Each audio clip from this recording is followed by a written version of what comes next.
पांडवों का पुण्य कहीं अधिक है, उनसे द्वेष और बैर त्याग दो, अन्यथा हानि तुम्हारी ही होगी। वासुदेव कृष्ण, ये दिव्य नहीं माया है, माया। और ऐसी माया तो कोई भी बना सकता है, कोई भी। मैं भी बना सकता हूं।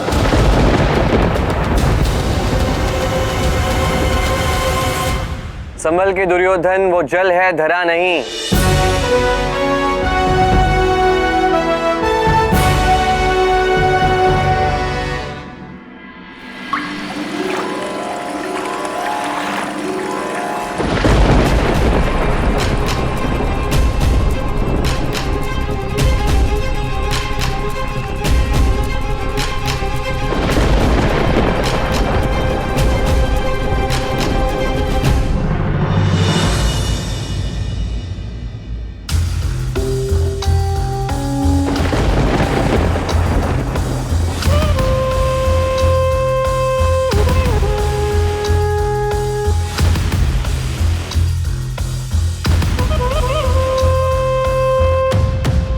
सब माया है वासुदेव कृष्ण, यहाँ पर कुछ भी वास्तविक नहीं। केवल द्रौपदी है जो माया नहीं, सत्य है। द्रौपदी सत्य में अति सुंदर है।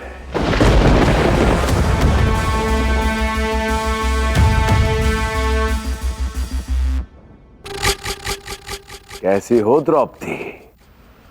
और कैसे हैं तुम्हारे 5 पति? युवराज दुर्योधन, आप हमारे अतिथि हैं। अपनी मर्यादा और गरिमा का ध्यान रखें। अब मर्यादा और गरिमा की बात तो तुम ना ही करो तो उचित होगा। तुमने गरिमा तो उसी दिन छोड़ दी थी जब तुमने मुझे छोड़कर उस अर्जुन से विवाह किया। अंधी हो गई थी तुम, जो तुमने मुझ जैसे भावी सम्राट को छोड़ के उस अर्जुन से विवाह किया, जिसने तुम्हें आगे अपने एक नहीं 4 भाइयों में बांट दिया।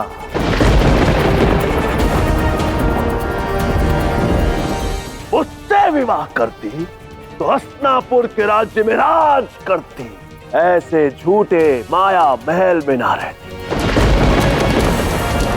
और क्या स्थान है ये मायावी? ऐसे 10 महल खड़े कर सकता हूं मैं, 10 महल। हरा और जल का माया जाल है ये, इसे तो कोई भी पहचान सकता है।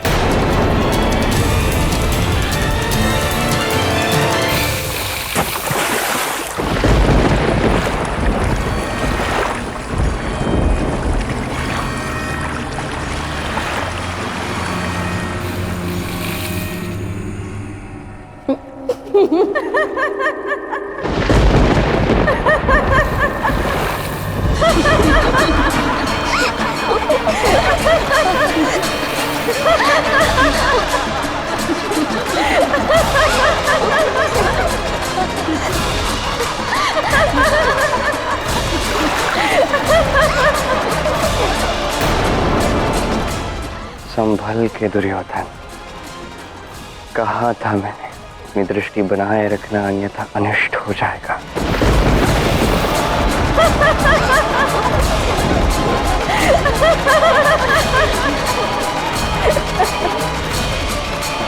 अंधी मैं नहीं हूं दुर्योधन, अंधे तो तुम हो। अंधे का पुत्र अंधा।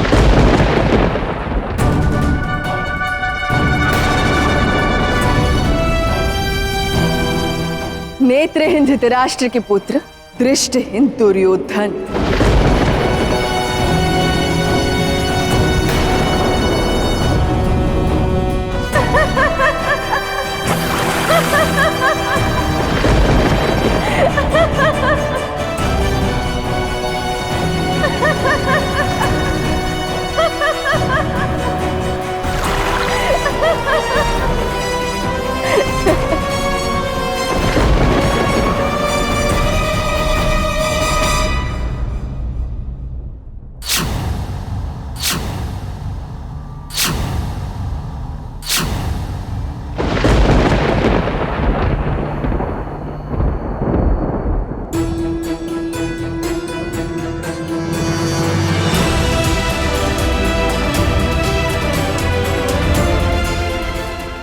हुआ कृष्ण? इंद्रप्रस्थ जैसी अद्भुत नगरी में खड़े हो और चिंतित हो। माता द्रौपदी ने अभी जो कुछ भी कहा है, उसके मुख से निकले ये कटु शब्द, ये कटु वाणी भविष्य को कैसा आकार दे सकती हैं, द्रौपदी को अनुमान भी नहीं है। अब नियति जो खेल खेलेगी उसमें इन शब्दों का बहुत बड़ा हाथ वगैरह था। किंतु द्रौपदी तो भूली है, उसका क्या दोष है? दुर्योधन ने भी तो उसका सबके समक्ष अपमान किया ना। उसे क्या पता, क्रोध में आकर अपशब्द बोल गई वो, किंतु उसका हृदय तो निर्मल है ना। उसे जैसे ही स्मरण होगा कि उसने कुछ अनुचित व्यवहार किया है, वो तुरंत उसी क्षण ग्लानि बोध से भर जाएगी। और वो तो जानती ही है ना कि धृतराष्ट्र उससे बड़े हैं और उसे इस प्रकार उनका अपमान नहीं करना चाहिए। जिह्वा से निकले शब्द और धनुष से निकला बाण कभी लौटाया नहीं जा सकता रहता। किंतु जिह्वा से निकले शब्द और धनुष से निकले बाण से जो घाव लगते हैं ना कृष्ण, उसे प्रेम से भरा तो जा सकता है। कृष्ण, द्रौपदी को प्रेम से कहो कि उसे दुर्योधन से क्षमा मांगनी चाहिए। इस समस्या का एक ही समाधान है और वो है प्रेम। कदाचित मैं ये प्रथम बार कहूंगा राधा, मुझे नहीं पता कि इस त्रुटि का समाधान प्रेम से हो सकता है। राधा, भूल स्वीकार करना, क्षमा मांगना, क्षमा करना, इस सब के लिए दोनों के मन में प्रेम होना चाहिए। दुर्योधन के मन में प्रेम नहीं है, वो नहीं मानेगा राधा। जो व्यक्ति भाव शून्य है वो प्रेम की भाषा नहीं समझ सकता। लगता तो मुझे भी यही है कृष्ण, किंतु तुम द्रौपदी की सोचो कृष्ण। क्षमा मांगने से किसका हित हुआ है भला? क्षमा मांगने से अहंकार भी टूटता है और समस्या भी सुलझती है।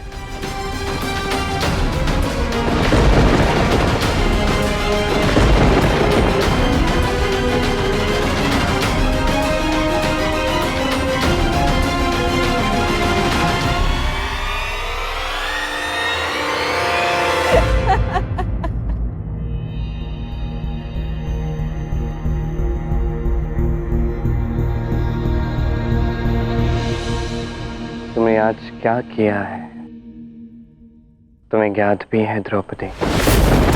अंधे का पुत्र अंधा, नेत्रहीन धृतराष्ट्र के पुत्र दृष्टहीन दुर्योधन क्रोध और आवेश में आकर मैंने कुछ ऐसा कह दिया जो मुझे नहीं बोलना चाहिए था। सखा कृष्ण, दुर्योधन पर रुष्ट होकर मुझसे महाराज धृतराष्ट्र का भी अपमान हो गया है। मुझसे बहुत बड़ा पाप हो गया सखा कृष्ण। अब इस पाप का भार प्रेम से उतार दो द्रौपदी। दुर्योधन से क्षमा मांग लो। तुम नहीं जानती कि तुम्हारे मुख से निकले ये शब्द नहीं, ये विषैले बाण थे और ये तुम सबके भविष्य को विषैला कर सकते हैं द्रौपदी।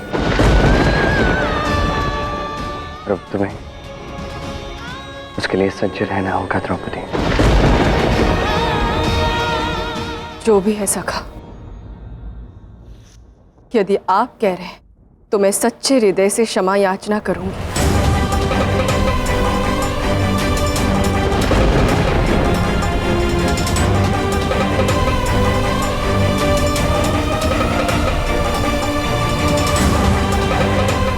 मेरे कहे हुए वचनों के कारण आज हमारे परिवार के बड़ों का भी अपमान हुआ है।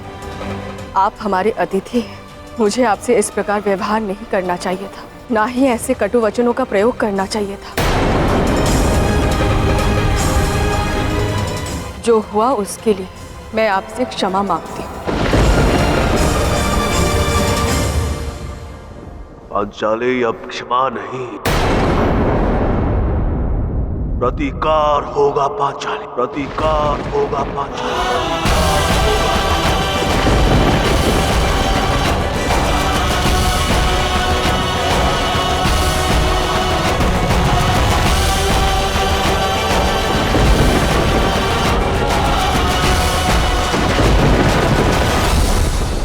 अंधे का पुत्र अंधा, नेत्रहीन धृतराष्ट्र के पुत्र दृष्टिहीन दुर्योधन। माता दुर्योधन!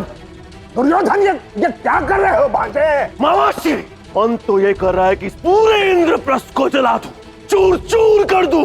ये समय क्रोध का नहीं है भांजे, ये समय है राजसीय यज्ञ भंग करने का। नहीं मामाश्री, घोर अपमान किया है उस 5 पतियों वाली स्त्री ने, मेरा घोर अपमान किया।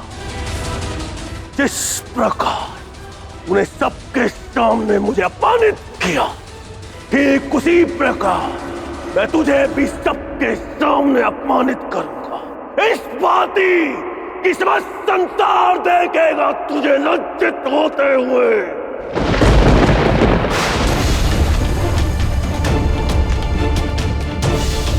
कृष्ण, मुझे बहुत भय लग रहा है। द्रौपदी ने दुर्योधन से क्षमा तक मांगी, किंतु उसका क्रोध शांत ही नहीं हो रहा। न जाने वो क्या करने वाला है। और तुमने भी द्रौपदी से कहा कि उससे जो भूल हुई है उसके कठोर परिणाम के लिए सज्ज रहे। इस भूल का परिणाम अत्यंत भयानक हो सकता है, ऐसा परिणाम जो संसार युगों युगों तक स्मरण रखे, ऐसा परिणाम जिससे भूतकाल, वर्तमान और भविष्य तीनों एक साथ कांप उठे। कृष्ण, मैं पहले ही इतनी भयभीत हूँ और तुम ये सब बातें करके मुझे और भयभीत मत करो। ये भयानक है राधा, किंतु यही सत्य है। ऐसा परिणाम हो सकता है कि कदाचित कृष्ण का रक्त भी यहाँ बहे।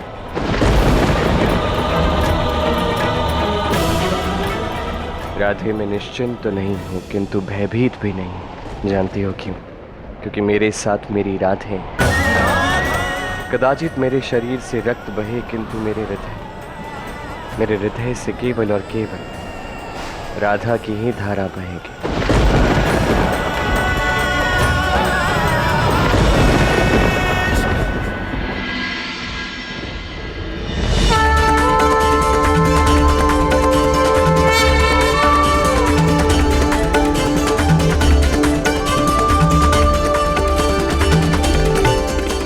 यज्ञ प्रारंभ हो चुका है, किंतु शिशुपाल कहीं दिखाई नहीं दे रहा। भ्राता दुर्योधन, शिशुपाल मनुष्य नहीं पिशाच है, और पिशाच बुरे समय पर, बुरे कार्य के लिए सही स्थान सही समय पर पहुंच ही जाते हैं।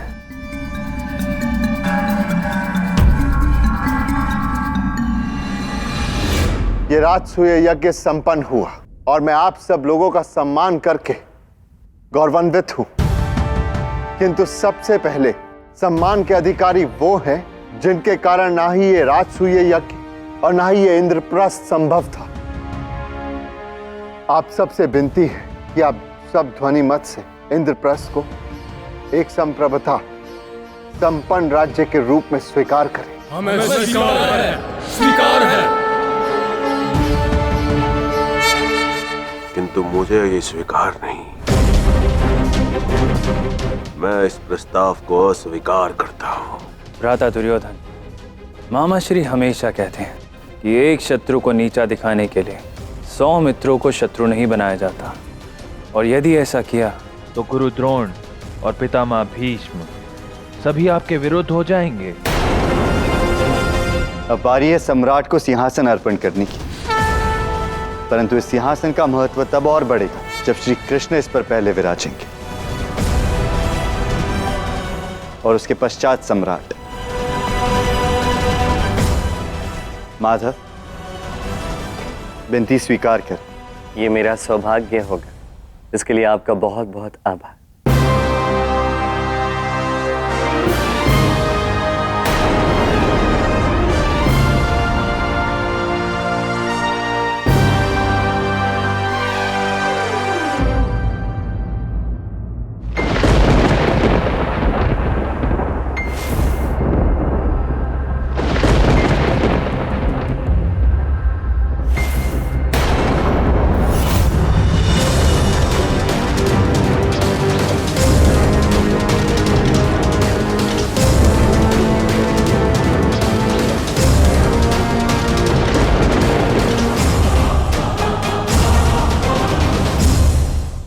छेदी नरेश, आप यहाँ? कदाचित आप ये भूल रहे हैं कि ये आपका आसन नहीं है। शिशुपाल कुछ नहीं भूलता, वो तो बस तुम्हें और उस कृष्ण को तुम्हारी सीमा याद दिलाना चाहता था। मैं मखमल में सूत का चिथड़ा सुंदर नहीं लगता। आज जब भारत के सभी ऊंचे ऊंचे कुल के श्रेष्ठ महाराजा यहाँ पर उपस्थित है, तो मैंने सोचा क्यों ना उन्हें बता दूं कि उनके बीच कितना बड़ा नीच उपस्थित कृष्ण।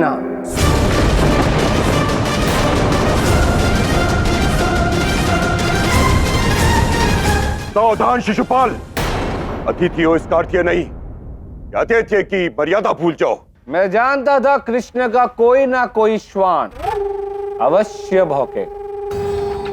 पुत्र पेटू, मुझे अपनी मर्यादा समझाने से पूर्व अपनी सीमा में रहना सीखो। नहीं भी, उसे अपनी मर्यादा का भान नहीं, किंतु हमें रखना है।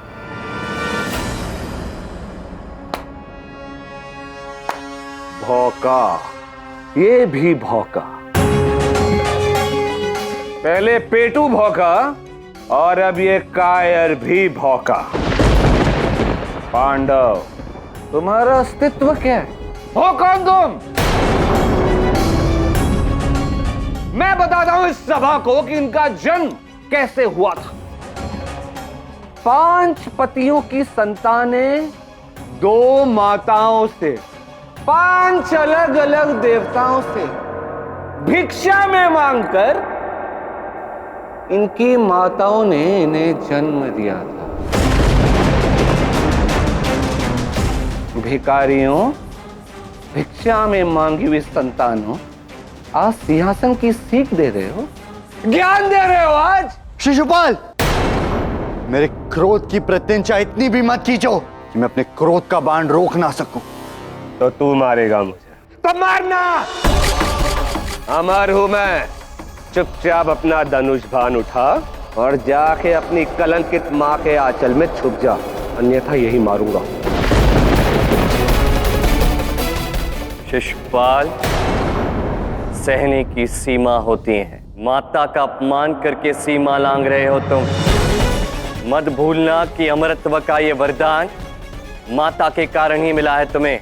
सभी माताओं का सम्मान करना सीखो। तू पाठ पढ़ाएगा मुझे? जन्म लेते ही मां को छोड़ गया तो? पालने वाली मां को गोकुल के भाग्य भरोसे छोड़ आया तो? तू मुझे मां का मान करना सिखाएगा? ये पांडव जो तुझे मान दे रहे हैं ना, जिसे तू सम्मान कहता है, सत्य तो ये है कि तू एक रणछोड़ समझता है ना? पाखंडी, चरित्रहीन। अरे 2 कौड़ी का ग्वाला है तो। हाँ, 2 कौड़ी का ग्वाला।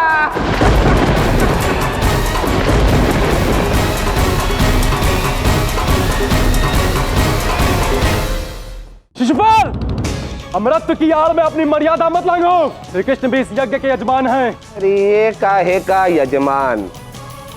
सावधान छेदी नरेश। लो, इन्हें तो मैं भूल ही गया। अरे कुल की वास्तविक प्रतिष्ठा तो इन्होंने ही आगे बढ़ाई। 2 माओं ने 5 पति किए, किंतु इन्होंने अकेले होके 5 पति। मैं अग्निसूता हूँ। कुछ अग्नि कन्या नहीं हो तुम, एक तुच्छ कन्या हो। गिनती भूल गया मैं, 5 नहीं, तुम्हारे तो 6 हैं। जिसका पक्ष लेने आई हो तो ये कपटी कृष्ण, इसका पक्ष लेने आई हो ना? और ये क्या सका सकी सब जानता हूं मैं, और संपूर्ण भारत भी जानता है जो ये नाटक चल रहा है तुम दोनों के बीच। और वैसा भी तुम्हें क्या फर्क पड़ता है? 5 क्या, 6 क्या, 7 क्या? शिशुपाल, देख लो झुंड में आए हुए 5 श्वानों को। अकेले सिंह को ललकारेंगे, अभ्यास के प्रतिरूप ये अच्छा है, किंतु जिस कृष्ण को मान दे रहे हो ना, मुझसे पहले सिंहासन में बैठाने का एक तुच्छ कन्या और उसके 5 नालायक पति।